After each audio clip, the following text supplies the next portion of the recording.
السلام عليكم ورحمة الله وبركاته. أعوذ بالله السميع العليم من الشيطان اللعين الرجيم. بسم الله الرحمن الرحيم.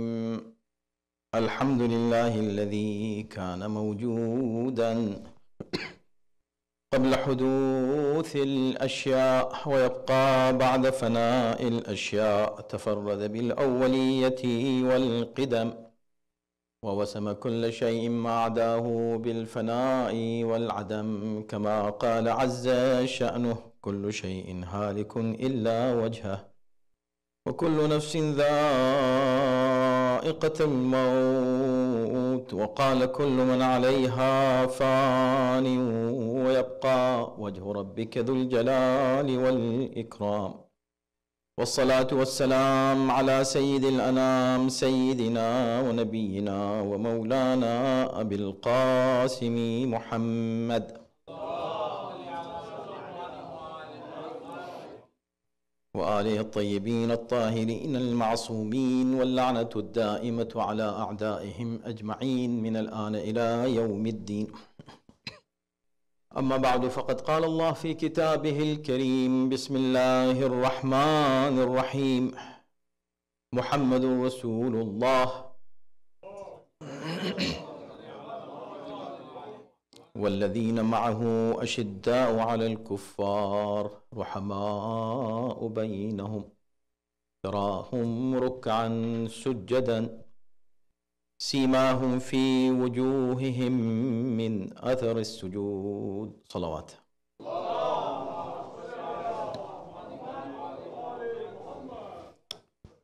Remember last khutbah we had discussed one quality of muttaqeen that Imam Zainul Abidin alayhi salam is mentioning in his dua Makarim al-Akhlaq, and we emphasized on the importance of humbleness. وَخَفْضِ الْجِنَاحِ. Imam is asking Allah subhanahu wa ta'ala to give him, of course teaching us to ask Allah this way, to give us the ability to practice humbleness, humility, and not to show our arrogance or be proud on our achievements. So we discuss, and usually you know that I just very quickly discuss one topic and I go to the next. But I received certain questions that I had to answer those questions in today's khutbah. Humbleness. In Islam, everything, every act, even belief, faith, everything is based on justice, adl, balance. Everything should be with balance. Same thing about tawadu, about humbleness. When we talk about humbleness, a person should be humble, and how important is that, and how Allah does not like a person who is not humble. And the first sin that was committed was arrogance by shaitan, and Allah subhanahu wa ta'ala just expelled him from his presence. He said, astakbarta am kunta min al-ali. You did takabbur, you get out from here.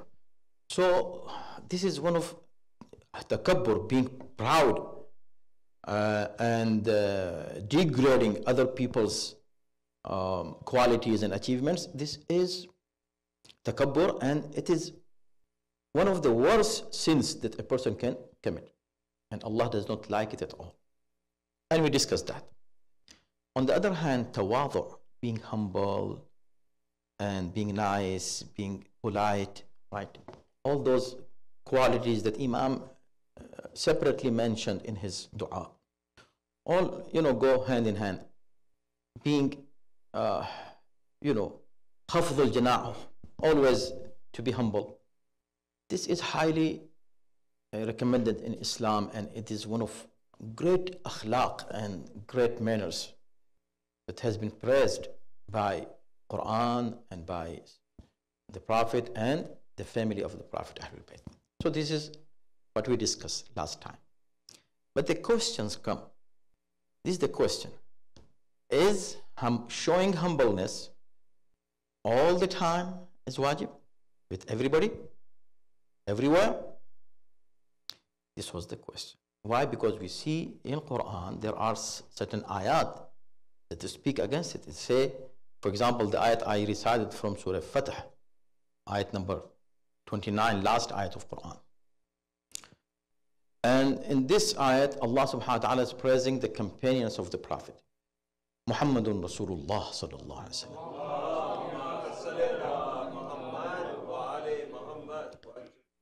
He is Rasul, وَالَّذِينَ مَعَهُ, and those who are with him. See, this is the eloquence of Quran. He did not say, and his companions. Did not use the word companion. وَالَّذِينَ مَعَهُ, those who is with him. Whenever anyone is going to be with him, this should be the quality of him. With him, with who? With Rasulullah. You are now with Rasulullah, right? You are. So anybody who is with the Prophet, whenever and wherever, what is his quality? Ashidda'u al-kuffar. He is going to be strong and tough against kafirs. Ruhama'u baynahum, and he is going to be very humble. They are going to be humble among themselves.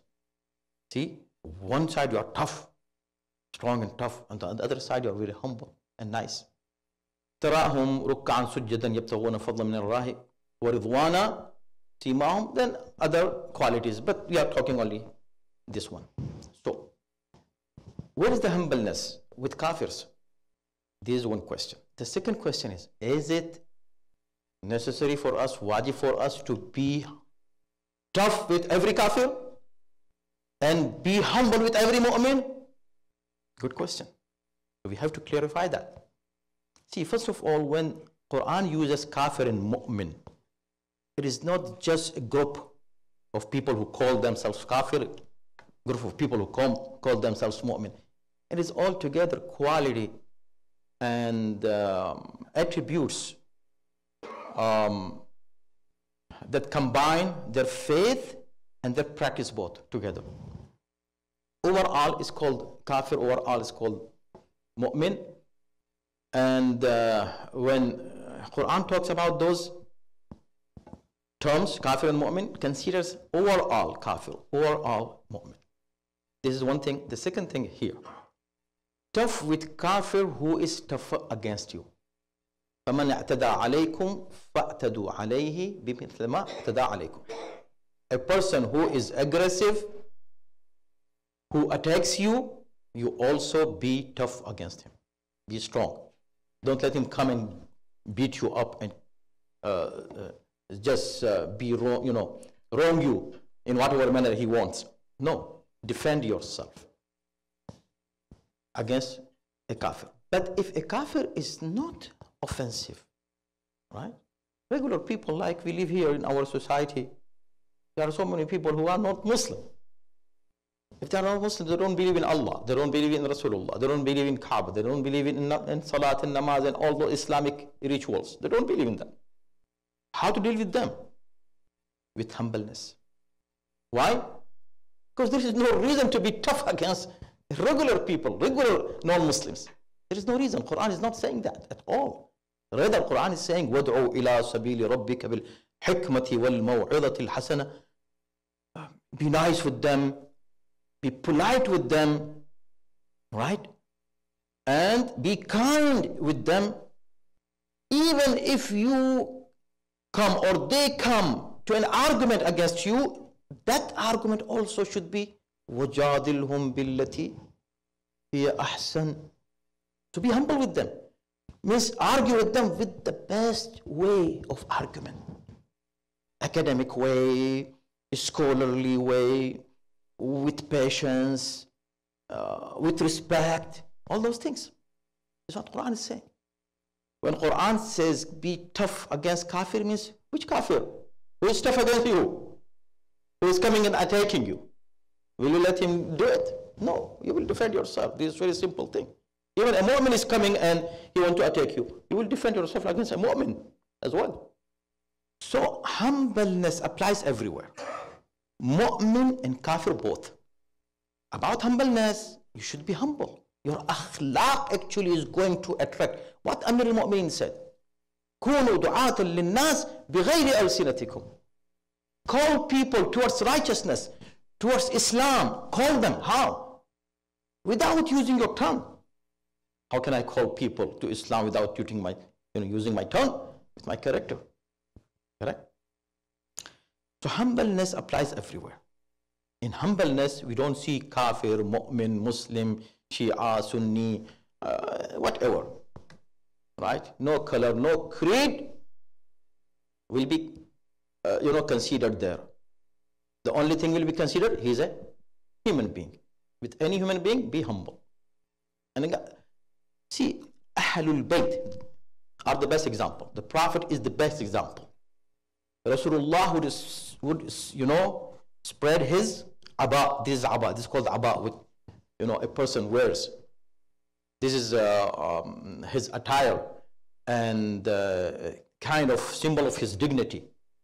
The Prophet would spread his abba for non-Muslims when they would come to respect them.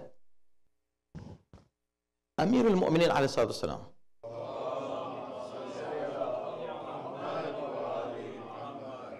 One day he was walking from outside somewhere. He was coming back to Kufa. He was walking alone. He was Amir al-Mu'mineen. And walking alone by itself shows his humbleness. How humble he was that he is Amir al-Mu'mineen and he is walking alone. Today, if somebody becomes just a mayor of somewhere place, he will see 10 people around him. He does not go alone anywhere. He wants to show his, his might. Little people show the 10 people, security on this. Imam Ali is going alone. He went for some work. He coming back to Kufa alone. Subhanallah. How proud we should be of our leaders. When he was coming back, he saw somebody else also is going towards the same direction. They started talking to each other, speaking about various topics. When somebody is traveling and you see someone else, you start talking with him, various topics. He asked, where are you going? He said, I'm going to Kufa. Imam Ali said, I'm going to Kufa. The other person said, I'm going to some other place. So said, oh, that's good then. We'll go until the point where these two paths will separate. One will go to Kufa and other will go to the city that I'm going to. Until then, we'll be together. Imam Ali said, yes, we'll be together. It's good to have a companion while traveling. So they kept walking, talking until they reached to that point of separation. So now he wanted to say goodbye to Imam Ali. Imam Ali started walking towards the path that he was, supposed to go. He said, let's go to this path. Here? This way? This direction? He said, yes. But this is my direction. I said, I know. Let's go a little bit. He said, but you said you want to go to Kufa. He said, of course, I want to go to Kufa. But the Kufa is there, not here. This is my direction. That is your direction. Imam said, I know. Then why you are coming then? He said, because you are my companion of traveling. You became companion for a little while. You have respect in Islam for me. In your respect, I'm walking few steps to say goodbye to you and see you off. He said, what? This is Islam? He said, yes, this is Islam. Of course, he did not see among Muslims such akhlaq. Then he said, but how? Then when he knew that he is not a regular Muslim, he is the head of the state. And showing this humbleness, he became Muslim immediately. Whatever. But what we learn from this story is what? Be humble even with kafir. So yes, there is an ayah in Quran, but this ayah does not apply on every unbeliever. It applies only those who are aggressive. Yes, be tough with them. Don't let them, wrong you anyway. Why? Why should I let somebody come and hit me and beat me up or or even kill me. Why should I allow somebody? I will not. I will defend myself. Correct? So this is one point. Another point. How about mu'mineen? Even mu'mineen, the believers, the Muslims. Should I be humble with every Muslim? The answer is no. Not every Muslim. Not every Muslim. Then, the Muslims who are not mutakabbir by themselves. If somebody does the takabbur, means he is arrogant, and you be humble in front of him and he becomes more arrogant, stop being humble with him. No humbleness with such a person. And there is hadith from Maulana Ali alayhi salam, Amir al-Mu'mineen.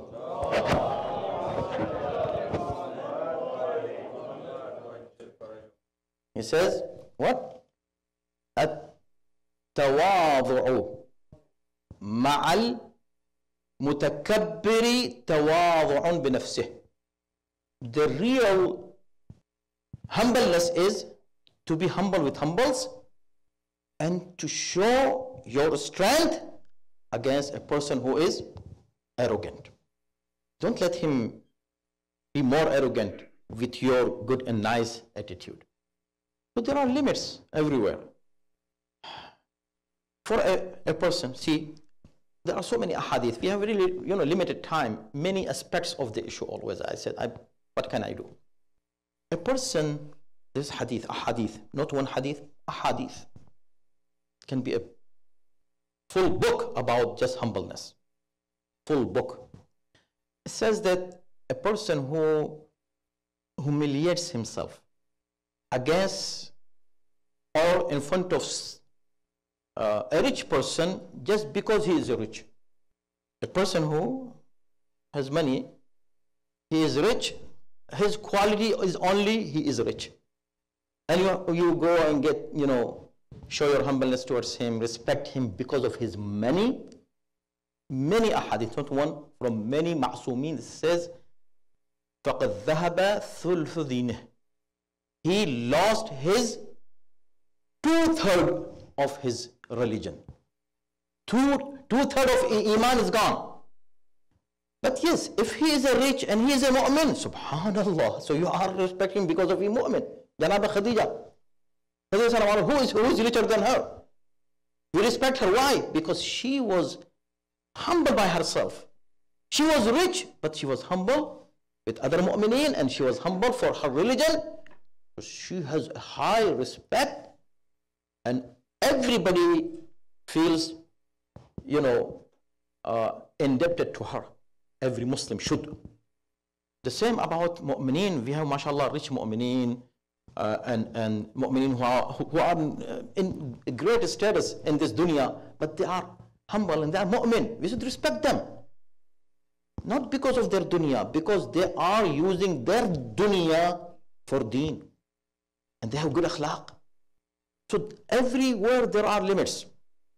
In conclusion, if you respect somebody because of any material gain, and be humble in front of someone, show your humbleness just because of any worldly benefit, you are not a mu'min. Be humble because humbleness is something great, and be humble in front of Allah. And when you apply this, you are going to apply it everywhere, and especially first you will apply it at home. Why not humble at home and you are humble outside? Why you smile outside and here inside you become very tough? You are very strong at home. And what Quran says? You should be strong against aggressive people, against bad people. And you are aggressive at mu'mineen, those who are humble by themselves, or those who are weaker than you. If you show your strength against weaker person than you, what kind of mu'min you are? So overall, this humbleness is a quality. I have so many more hadith, and the time is over. But as a conclusion, I would say that humbleness is combination of so many good attitudes and attributes and good qualities all together make you a humble person. If you have, for example, strong iman in Allah, if you have tawakkul in Allah, if you know that whatever you have for which you are proud within yourself, it is from Allah. Everything is from Allah. Then, so this is iman. Then practice everything all together, make you a humble person. Even your salat, see, praying here. What Bibi Fatima Zahra Salamullah alayha said. When we show, you know, he was talking about the philosophy of and the reasoning of Islamic laws. She said, وَالصَّلَاةَ تَنْزِيهًا لَكُمْ عَنِ الْكِبْرِ. Allah made this salat wajib for what? In one word, she gave the whole reasoning. This is the kind of single reason for you to offer your salat. تَنْزِيهًا لَكُمْ عَنِ الْكِبْرِ. So keep you away from arrogance. In a church, people ask me, they said in every religion we see the method of the prayer is one. Somebody is standing doing the prayer, that's it. Or he is raising his hand or he is, doing this way, the other way. But why you have so many actions in your prayer? Good question, right? So many actions, standing, then bow down, then again, prostration. Why this much? And many times. Why don't you just stand up and praise your God, and this will be considered as a prayer? I said, see, the reason is that the key of a successful and prosperous and a happy society is that the people in the society should be humble. If they are humble with each other, the society is the best society and successful society. Everybody will be a successful person and prosperous. Arrogance brings every wrong in the society. If you want to remove wrong things, evil from the society, everybody to become humble. And this is the peak of humbleness. When you're standing up, standing is by itself is humbleness. Humbleness originally in front of God, and through this in front of means you are committing to Allah subhanahu wa ta'ala to be humble to everyone. To be humble, standing. More humble. Bow down. Do ruku'. Allah says, no, I need more humbleness. Now you do go to the peak of humbleness and reach to a place where no expression of humbleness is more than this and better than this and higher than this. Why? Because you place your highest place in your body, which is your forehead, on the lowest place, which is earth. Can you show more than this? No. So this is the humbleness. When you become humble and you train your nafs and your soul and yourself to be humble, then of course you will be successful in your business, in your studies, in your dealings with people, in your akhlaq, in your manners. And everybody, if practices the same thing, the whole community, the society will be a successful society, a good society. This is what Islam and Allah wants you to do. Many more things. I have to stop here.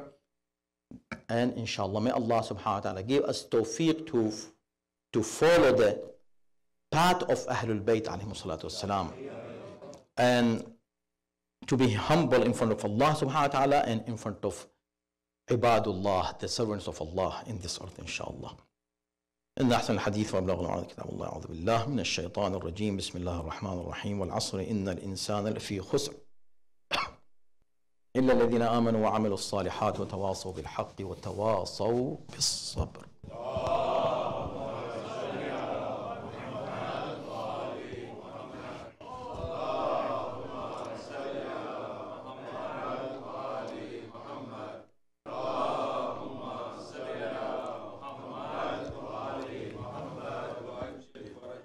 أعوذ بالله السميع العليم من الشيطان اللعين الرجيم بسم الله الرحمن الرحيم الحمد الحمد لله رب العالمين، والصلاة والسلام على سيدنا ونبينا ومولانا أبي القاسم محمد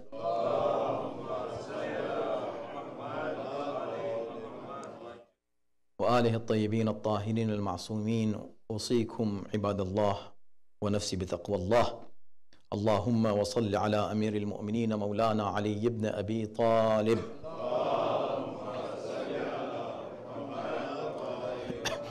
وعلى سيدة نساء العالمين فاطمة بنت رسول الله وعلى الحسن المجتبى والحسين الشهيد بكربلاء وعلي بن الحسين ومحمد بن علي وجعفر بن محمد وموسى بن جعفر وعلي بن موسى ومحمد بن علي وعلي بن محمد والحسن بن علي العسكري. اللهم صل على مولانا صاحب الزمان